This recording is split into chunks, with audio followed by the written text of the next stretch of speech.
Thank you so much for taking some time to sit down with me. I'm Deanna Fournier, Executive Director with the Histiocytosis Association, and May is Mental Health Awareness Month. And so you had a wonderful idea to have a conversation around mental health for the rare disease community. And so, as a licensed social worker and an integrative nutrition health coach, you have an amazing perspective, and we're really excited to ask some questions and hear your thoughts on all of this. So if you'd like to give just a brief introduction, and then we can jump into the questions. Thank you, Deanna. It's really a pleasure to serve the rare disease community. I find that in times of uncertainty, where rareness is common, it's important to have support. And since May is dedicated to Mental Health Awareness Month, I thought this would be a good time to sit down and answer some questions that may come to people who are in that arena. So it could be a loved one that has questions. It could be someone who was just diagnosed, or someone just trying to figure out what's happening. And then there are some questions here that can relate to other things as well. So we don't like to put anyone in a clear box, because then that also makes them feel like they're not part of this. But yeah, we all struggle with something. So I wanted to be of support. So the first question that came up is, how do I cope with the constant uncertainty of my condition? This is actually a very sensitive question, and it's filled with a lot of emotions. As humans, we are very used to familiarity, so we have a fear of an unknown. When dealing with rare disease, there's always that unknown lurking in the distance somewhere. When it comes to waiting on a diagnosis, figuring out what's going on with you, the best thing that you have to do is really to simplify the situation. I know it sounds easier said than done, but really you have to remind yourself that you're more likely to have fluctuating emotions and reactions, along with symptoms that may go up and down, back and forth. But being prepared that they will be coming is really important. It's really important to treat yourself with the utmost gentleness. And this is something that I think we all struggle with, because you need to tell yourself that it's okay, and you have to believe it. You've gotten this far for so long, and you will get even farther. But it's important that you need to tell yourself these things. You need to also learn that in its time, you're going to know all the information you need to know. We as humans were never meant to know everything all the time. When it comes to the abundance, even of certainty, let's say if you were certain, you may get very overwhelmed. So it's almost a blessing to not know some things, so that you can slowly steer into it, and then make sure that you treat yourself just with tenderness, love and care. That's beautiful. I especially love what you said about not always having to know all the information. We are always pretty inundated, so it's really nice to think about taking that step back. So the next question that I have is, how do I process the grief of what my life used to be or what I thought it would be? Yeah, this is a tough one, because grief comes in all forms. Some people, may not give space for grief when it comes to illness, but grief and loss, when it comes to what your life used to be and what you were hoping it would be, or you thought it would be, very difficult to face, because it seems like it's always there. What you can do to help you process it is basically looking at it as any other grief, that it will happen in its time. There's no set time for anybody when it comes to grief. So looking at grief in a sense of every timetable for every person is different. So that's the first thing. So you're just kind of like giving yourself that space. And then, the 5 known stages of grief, as we know, is denial, anger, bargaining, depression, and acceptance. And they come in different, orders, and also sometimes simultaneously. So expecting that, except for acceptance. Now, acceptance is the final stage, and it's a form of closure for us. So we have to let ourselves lead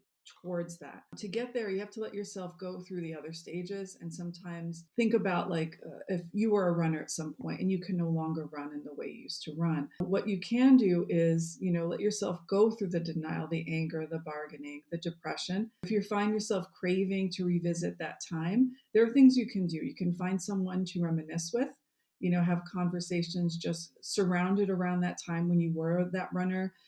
You can tell stories. You can look at old photos that remind you of it, videos, movies that even remind you of it. There are so many things that trigger our memories. So to sit in that time when you're craving it and kind of just like go through it. And then if you need to talk to a family or a friend or a coach or a spiritual leader, a mentor, a mental health professional, do that as well, because grief can be overwhelming at sometimes, and it can be kind of like smooth sailing. For some people, they're wondering what's happening.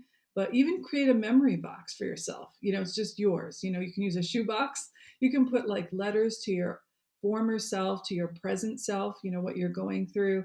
You can put a couple of mementos, pictures, whatever it is that reminds you of that time, and revisit that box when you have that craving, or when you're having these storytelling times with friends or family, or even, professional if you're speaking with them. When you get angry, allow yourself to be angry. It's okay. Like you lost something that was really very valuable to you. Maybe it was even baking or painting. It could be something simple as just getting up and making yourself a meal. You can no longer do that. You're dependent on others. So it's okay to be angry for that time. There is going to be those moments of depression. Please be very gentle, with yourself. It's really very important. And then extend yourself some grace. People who know me and people who work with me in the coaching and the counseling realm, they know that this is a big theme. I'm constantly reminding them to extend yourself some grace. There needs to be room for human error. You're not always going to know what to do, and you also don't know what to expect. So just give yourself that grace. And also, if symptoms start to impact your ability to function, you can seek that professional help I was talking about. So that can help you to move along. The importance of expression is not to overwhelm yourself too, because then you can stay stuck and that will cause problems and also add to the symptoms. Do a little bit of an inventory. How long have I been reminiscing or being angry and depression? I think this is too much because I'm not able to function at all. Then you need to seek help. So then make sure you find yourself something that's small, that you enjoy, something that makes you smile, and do it often as possible. Think of how you can be grateful even for the smallest things, and remind yourself of those things often. And then you'll find yourself in a new place. That's when you get to the point of acceptance and closure. Thank you. Such a great way to talk through this. And it's amazing to recognize that grief is not just when you lose someone or something. It's also a change, a loss of situation, or a change in your life that can cause grief. And so thank you for highlighting all the ways to move through that. How can I find hope again after another setback or relapse? Yeah, this is actually a great question in itself because it keeps you looking up and forward. The question in itself actually shows that there is hope on the other side of a setback or relapse. And that is something that makes me happy and joyful, that if a person is asking that, then they know hope is somewhere there. Remind yourself of your resilience and be as specific as possible. I went through this during this time. I did this. I spoke to this person. I did this and that or whatnot. You can also throw in a couple of new things there, but you can remind yourself, this is how I got through it. You can go back to being gentle with yourself. That's also a theme that I have, giving yourself a grace period. So I had a setback, I had a relapse. So I need a grace period to kind of be in this place where I need to get back on track. So it's okay. It's kind of like giving yourself a little retreat. It's kind of stepping back. You may need a little more time during this setback or relapse, and that's okay. And it's also reminding yourself of these things. This time it might be a little different, and that's okay. So when you're thinking back about what you went through, but this time it's different, remind yourself this time it's different. It's not like, but I got through it last time during this time, you don't want to work yourself up. You want to be gentle with yourself so that you can get through it as best as possible. Find little things to do with yourself and or loved one that brings you peace and comfort. That's really very important. Sometimes it could be as simple as, playing like a sound. YouTube has all sorts of relaxing, healing type arts music. You can put it back. Sometimes the sound might be, irritating, so you don't want to do that either. It could be as simple as even just, stretching your fingernails. It's very important, like just to keep your fine motor skills going. If you can massage your face, your neck, your chest, because we hold a lot of tension here in particular and in here, and even in our faces, we don't realize it. So it's really very important to do little things like that. And then you have to, letting go while we're, giving ourselves this grace period, because that will help you let go of the tension in your body, which actually prolongs, healing. So you want to be able to let go of that, because that will also let go of any toxic feelings or thoughts, intrusive thoughts that come to you. And that ends up making you worse, as I was mentioning. But you're there and you're ready just by knowing that there's hope on the other side, giving yourself that, yeah, that permission, so that your body can kind of exhale. So whenever we take deep breaths and we exhale, it feels really good. So you want to do that. Absolutely. Yeah, and I know that a lot of times explaining a rare disease or finding community can be challenging. So what does someone do when they feel like no one understands what they're going through? Yeah, this is an unfortunate reality, because you're not like everyone, and everyone is not you. We're all very authentic and individually, created. So to be in a place where you want someone to completely understand you, you have to at least get to a place where they will not. You have to be prepared in that way. So there are going to be others who are going to be helpful by listening and providing some sort of support, whether it be dropping off meals or treats, maybe providing rides when needed. Support comes in all forms, but there will be times when no one seems to understand you and what you're going through. But what may make it worse sometimes is actual people start to act a little differently. People may even say, "Oh, this person's acting like weird around me now," especially when you try explaining your situation. Remind yourself that you barely understood, when you were in this situation, along with your medical professional team. It's a rare disease. Not everyone knows about it. So to have a support from a loved one or someone to understand you, that's going to be also rare. So to give that understanding back to yourself, how can they understand if you didn't and your medical professional didn't? We'll again extend some grace to them now, and ask them if it would be helpful. We want to be as clear and open as possible. We want to ask them, is it helpful if I explain this to you in simple terms so that you can understand this? If they offer to help, tell them how they can help in simple and very clear steps. For instance, let's just say you can no longer cook and they offer to buy groceries or have it ordered and delivered to you. But that's not helpful because you can't cook. So you could say, "Thank you, I really appreciate that. But if you don't mind, if you could drop off a couple of meals at the end of the week that are actually prepared, that would be more helpful, because it's hard for me to." And you could explain it in simple terms. My hands, I have like more pain in my hands or whatnot. And this will be helpful, and they'll be really appreciative, because they don't know what to do. So they want to be told, because these are people who really want to help. Also, sometimes it's simple as telling someone that that they don't understand, but you need them to hear you out or confirm that they may not understand, so that they are willing to listen. That's all you really need. Remember, they are also uncomfortable, because no one wants to see a loved one go through any kind of pain or uncertainty, because they would be uncomfortable themselves. So most people don't like to be uncomfortable. So they may not stick around because they're unable. They may minimize what you're going through, they may dismiss it altogether.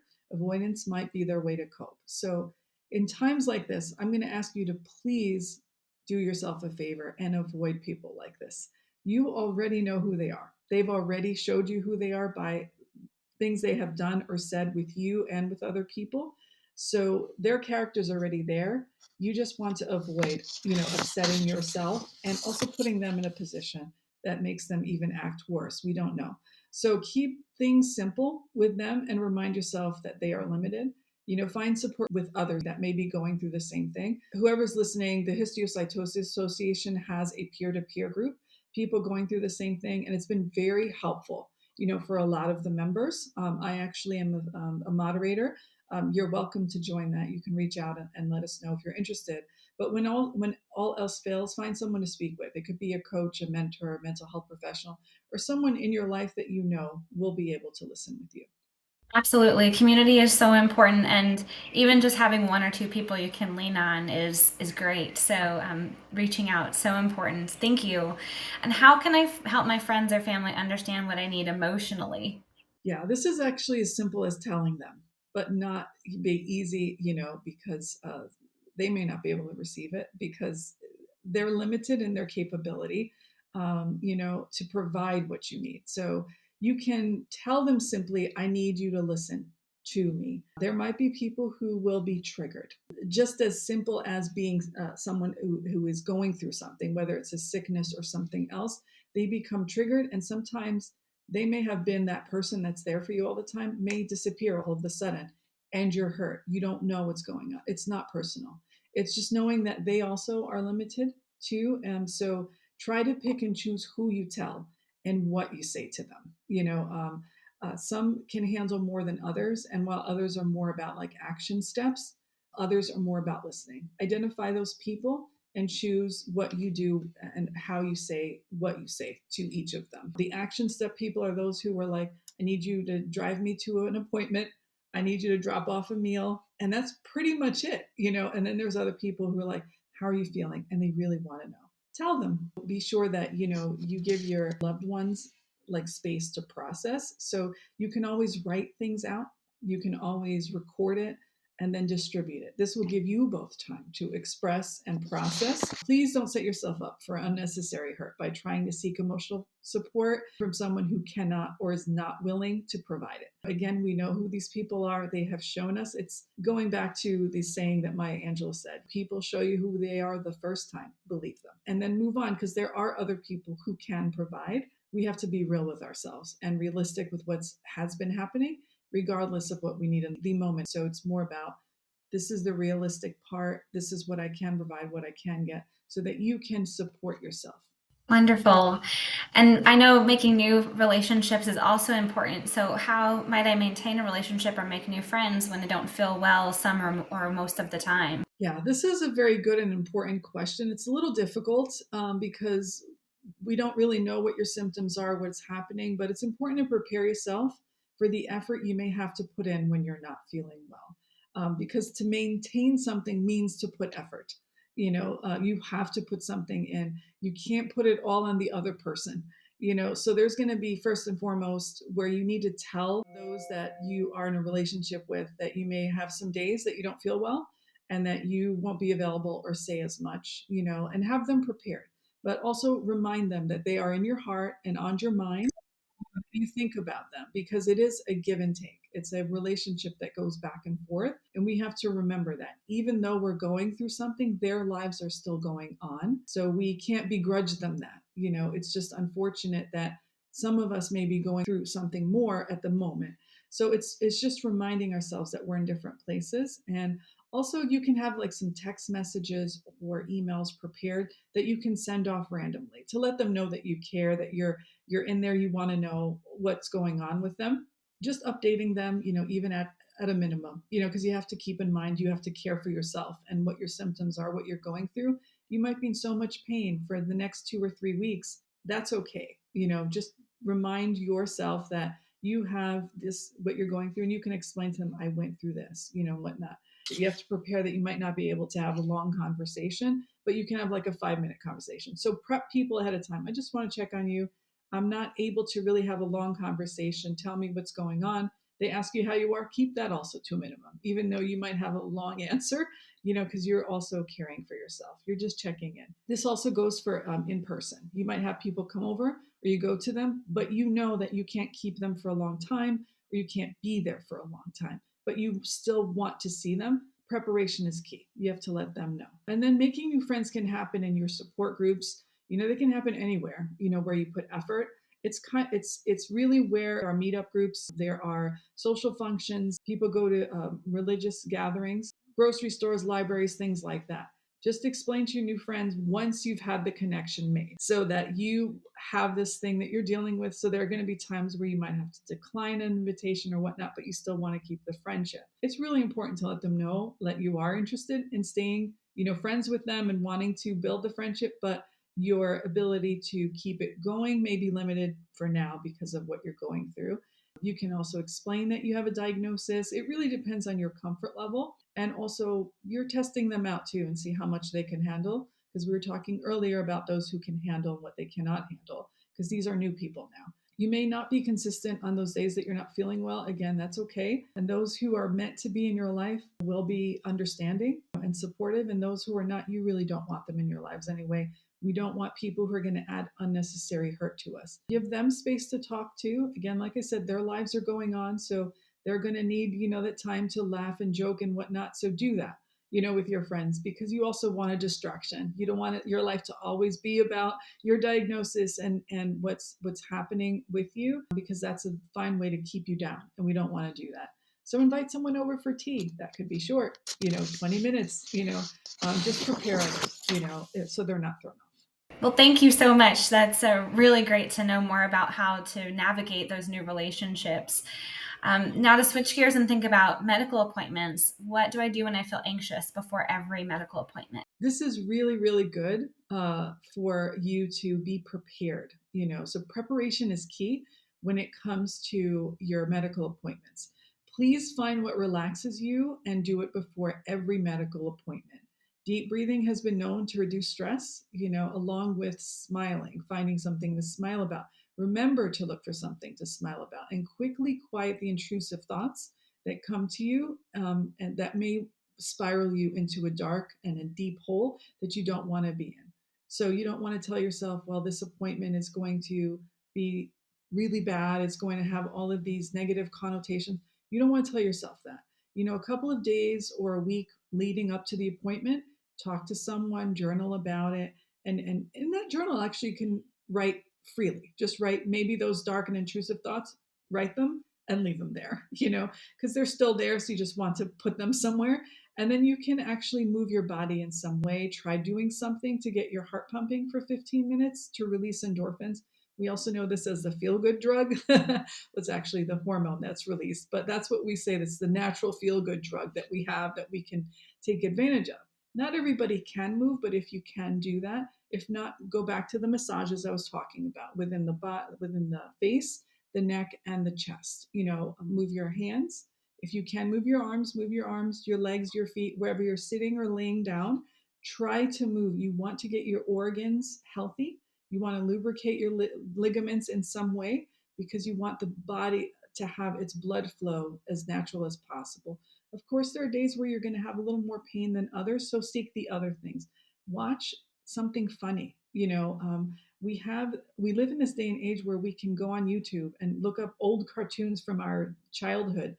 We can look up, movies that used to crack us up, or even it could just be little videos that they have that is all about comedy. Anything that'll make you smile and help you think about good things that will pull away from the negative anxiousness that may lead to that appointment. And you don't want to do that as well. Remind yourself that you can't help yourself by worrying about something you don't know. That's really very important because we don't know anything yet. And then when you do find out, you and your medical team and your support team, whoever they are, you will face it head on as you have, and you will continue to do. So helpful. Thank you. And the last question we have for this series is, are there grounding tools or routines that I can use when everything feels out of control? Yes, actually, there are many. This is my favorite question. It's really very important to have a toolbox, and this is kind of like the toolbox that you want to set up for yourself. A lot of people find, their grounding routine in nature, like sitting outside where there's a lot of greenery or near a body of water. Could be a pond, a lake, an ocean, if you're anywhere near one or you can get to one. It's as simple as just sitting down and staring at it. Being in greenery is very healing, whether it's in a park or walking through a forest or being in a garden. It's very simple. You can also have your own plants that you set up in a corner. Just go sit there and look at them. It's really very important to take advantage of what you have available to you and then see what you can provide. Deep breathing, going back to that, can be done in different techniques. You can search them online, but I can give you an example. There's belly breathing, there's nostril breathing, and there's also a very famous one that a lot of people do, which is called the 4, 7, and 8 breathing technique. And that's basically inhaling for 4 seconds, holding it for 7 seconds, and exhaling for 8 seconds. There's also visualization exercises. Like using your imagination, you can create a whole life in your mind where like you're going into like the Chronicles of Narnia, where people would go in there, and then there was maybe a place you visited that created some relaxation. Some people have seen some beautiful scenery when they've gone on hikes. Retrieve that memory, and then just sit and think about it. You can have guided imagery. I believe there's some on YouTube. And you can also ask like a professional if you're working with one, if they know of any, if they can do with you. I have some that I do with my clients, and A lot of them like it. It goes from like a visualization of a mountain or a cloud to a castle to just, just regular breathing with no visualization. So it varies. Depends on what works for you. I also think it's important for you to recapture something that brought you pleasant memories. So that will help ground you that you're in the here and now. Prayer, which is usually tied to religion, and looks different for everyone. So sometimes just speaking out loud, to yourself, or reciting something from a spiritual book, or writing specific prayers out, or typing them can be a way to help ground you. And it can take a long time, or it can be 10 minutes. We don't want to overdo it, but there has been some statistics in if you pray every day for 12 minutes straight, it actually boosts your mood, and it helps you to see things in a clearer way. And then we also have people who do prayers who like recording, like through a memo, whatever works for you. Journaling is also a big deal that people have been, capturing, especially in the last 20 years. So you'll find yourself, writing to someone in a particular moment, or just writing freely. Or you can do something called morning prayers. It was actually discovered by the author Julia Cameron. She has a book called The Artist's Way, and she talks about morning prayers and what that entails. You can look that up. Stretching gently or formally, gently, as I had mentioned before, through just little things by moving your hands, your fingers, and your arms and your legs and your toes. You can do yoga, Pilates. It depends on what you're able to do. Don't push yourself, and don't also, be hard on yourself if you can't get there, to the point of where you're exercising, but movement is very important.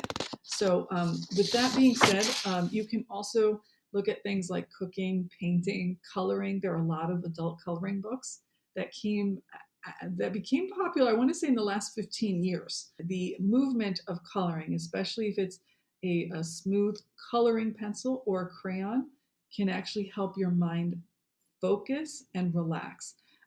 When cooking, I found myself personally, so I could share with everyone, when I'm going through something I need to relax, I make sure that I cook something that requires a lot of chopping and a lot of stirring. So the constant repetitive movement of chopping and cooking and stirring helps my mind relax.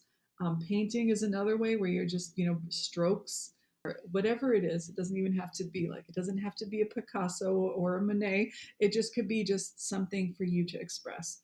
Another thing you might find interesting, especially if I'm talking to a lot of adults, blowing bubbles. Remember a long time ago, we used to get those $1 bubble things, little containers. You just pull it out and just blow bubbles. I know it seems like it's like a childish thing, but we all have that child inside us that we need to, keep connected with. It'll actually help you with your breathing. We used to, when we were kids, if you remember, really aim for blowing the biggest bubble possible, right? So that actually will help you with your breathing. You're going to have to inhale and slowly breathe out, and you're going to make this beautiful bubble, and you're going to laugh because it's going to pop, and it's going to be all these things that happen. So when you're doing that for a few minutes, you're going to find yourself in a different place. Spending time with children and grandchildren is also important, along with animals. That can help ground you. If you have a dog, or someone who has a dog and you like dogs and you're not allergic, or cats, or whatnot, spend the time. You can go to a shelter and also volunteer where you can spend time with them. This will help ground you. So these are things that you might want to schedule to do in weekly, especially if you're finding yourself in this dark place. You want to do them before these like appointments that might create some anxiety. And anything that helps you focus and feel grounded and relaxed, do them. And just know not everyone is the same, and it's okay. You are beautifully you. Thank you so much for these incredibly thoughtful and well-rounded, amazing responses to the questions we gathered from the community. I know that the rare disease community and everyone listening, whether you're personally impacted or not, will get a lot of benefit from having this conversation. So we truly appreciate you and your time, your expertise, and your heart as well. Thank you so much, Doris. It's my pleasure, really. I am very honored to be a part of the community, to help people with rare disease.